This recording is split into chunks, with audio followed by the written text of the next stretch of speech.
sou Márcia Lira e que bom estarmos juntos novamente. Neste nosso segundo encontro, nós vamos continuar a conversar sobre a comunicação empresarial, uma questão que está diretamente relacionada ao desenvolvimento humano através da sua capacidade de comunicação intra e interpessoal. Vimos em nosso primeiro encontro que a comunicação intrapessoal é aquela de natureza individual, intimista, porque ela é de âmbito particular de cada um. Ela tem a ver com a forma como enxergamos o mundo. É uma comunicação que lida com sentimentos e emoções para o autoconhecimento do indivíduo.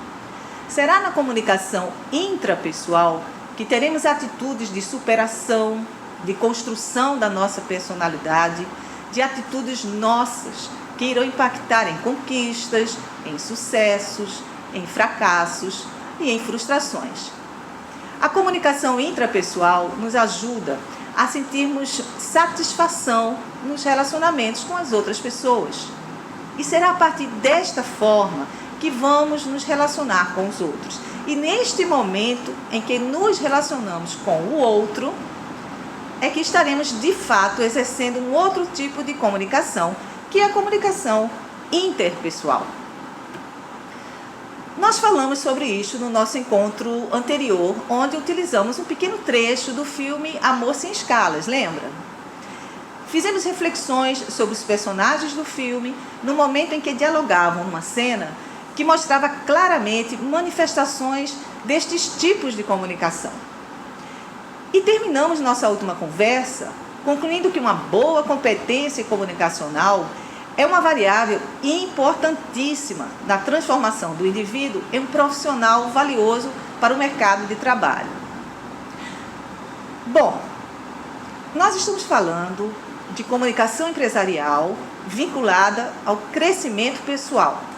E este processo, que envolve questões de cultura, de educação, de aprendizagem e de questões psicológicas, não é um processo rápido. Ele requer disciplina e ajuda. Nesta competência 2, estratégias de aplicação da comunicação intra e interpessoal, no caderno que vocês têm acesso, há informações que trouxemos da área da psicologia. Trouxemos a compreensão do termo Programação Neurolinguística, PNL. A palavra programação refere-se à maneira como organizamos as nossas ideias e ações a fim de produzirmos resultados. A parte neuro da PNL reconhece a ideia fundamental de que todos os comportamentos nascem sim dos processos neurológicos da visão, da audição, do olfato, do paladar, do tato e da sensação. A parte linguística do título indica que usamos a linguagem para ordenar nossos pensamentos e comportamentos e nos comunicarmos com os outros. A PNL oferece um leque de ferramentas para entendermos os modelos de pensamentos das pessoas e para permitir efetivamente uma comunicação com elas. A PNL se apoia na neuropsicologia por ser uma área interdisciplinar que estuda as relações entre o cérebro, o comportamento e os processos mentais. Também utiliza-se dos campos da neurologia com a linguística, para estudar como nós percebemos o mundo, onde as linguagens verbais e não verbais, utilizadas na comunicação, quando emitidas e recebidas, elas são percebidas pelos 5 sentidos e são interpretadas pelo cérebro, conforme as informações nele disponíveis. Tais informações podem ser armazenadas e organizadas, de maneira a serem invocadas no tempo presente, com a finalidade de que elas possam, sim, nos oferecer formas de pensar e agir diante de qualquer situação. Portanto, nós compreendemos a informação e depois agimos. Você já deve ter observado que a neurologia humana inclui as reações fisiológicas causadas por ideias e acontecimentos, porque o nosso corpo e a nossa mente impactuam um no outro. Essa relação é tão forte que quando temos grandes preocupações, somatizamos essas preocupações em formas de doenças em nosso corpo, não é mesmo? Isso pode acontecer porque em nosso ciclo de vida passamos por determinados períodos de modificação e transição com os quais temos de lidar.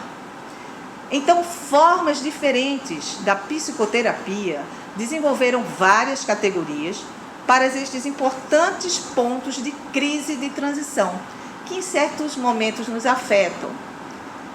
O que é estranho é que algumas pessoas são capazes de lidar com esses períodos de modificação com relativa dificuldade, vivenciando estes momentos como épocas de energia e criatividade intensas. Que o digam os artistas, que parecem que em épocas de angústias são os períodos em que eles mais produzem obras belíssimas. Já outras pessoas, enfrentando os mesmos desafios, vivenciam esses períodos como épocas de grande medo e de grande sofrimento. E que são períodos que, sim, eles devem ser esperados. Então, a PNL, quando foca na aprendizagem humana, ela traz uma proposta de maneiras de ensinar a pessoa a usar a sua própria cabeça. Para isso, a PNL se propõe a estudar os processos de comunicação de forma a que se possa dirigir o cérebro de uma pessoa para alcançar ótimos resultados. No campo da administração, a PNL é uma técnica muito útil. Estudos sobre a informação na área de marketing empresarial são capazes de distinguir a evolução da comunicação empresarial para um campo das vendas, na relação do vendedor com seu cliente ou de um provedor de serviço com seu usuário. Na era industrial, a comunicação empresarial usava técnicas de marketing tradicional que tinha por base a persuasão, onde era uma relação desigual, porque de um lado tinha um usuário ou um cliente com muito menos acesso à informação sobre aquele serviço ou produto e do outro uma pessoa treinada, capacitada, conhecedora de muito mais informações sobre o produto que ela estava oferecendo do que a outra. Facilmente ela persuadia o seu interlocutor e realmente isso era uma relação desigual. Atualmente, que estamos na era da informação, não é mais a persuasão, essa desigualdade de poder, de competência informacional, que garante a eficiência da comunicação empresarial e que pode obter sucesso na relação de ofertas de produtos e serviços de uma empresa para com a sociedade. Hoje, especialmente com avanços no acesso à informação, como a inclusão digital, onde a internet tem democraticamente se instalado nas sociedades, o cliente, o usuário, o cidadão consumidor, hoje ele é um indivíduo consciente e mais crítico nos direitos sociais, políticos, econômicos e culturais, como o da própria cidadania, que exige o seu direito como consumidor do serviço que recebe e do produto que compra. Lembrando que o cidadão comum, no uso de uma rede social, como o Twitter, o Facebook, tem até mesmo hoje o incrível poder de distribuir informação. Coisa que antes era o profissional jornalista que era responsável por este serviço e queria buscar notícia e informação nas ruas. Então a persuasão não é mais uma garantia de credibilidade nas comunicações de sucesso entre provedores de serviço e de produtos com clientes e usuários. Hoje a persuasão ela pode ser considerada até mesmo ruído, boato. Temos exemplos deles na internet que têm impacto no mercado corporativo. Um dos mais famosos foi a do jornal El País, com a publicação em primeira página de uma falsa foto de um suposto Hugo Chávez que estava entubado em Cuba. Hugo Chávez, o presidente da Venezuela. Um outro exemplo aconteceu no Twitter, com a primeira falsa notícia da morte do líder cubano Fidel Castro. Ambas as notícias foram comunicadas por um importante jornal. Isso caracteriza boatos que, infelizmente, estão cada vez mais presentes nas redações dos jornais. Impactuam como comunicação interpessoal? Sim. Impactuam como comunicação intrapessoal? Também sim. Porque nós estamos falando de credibilidade, de confiabilidade nas relações.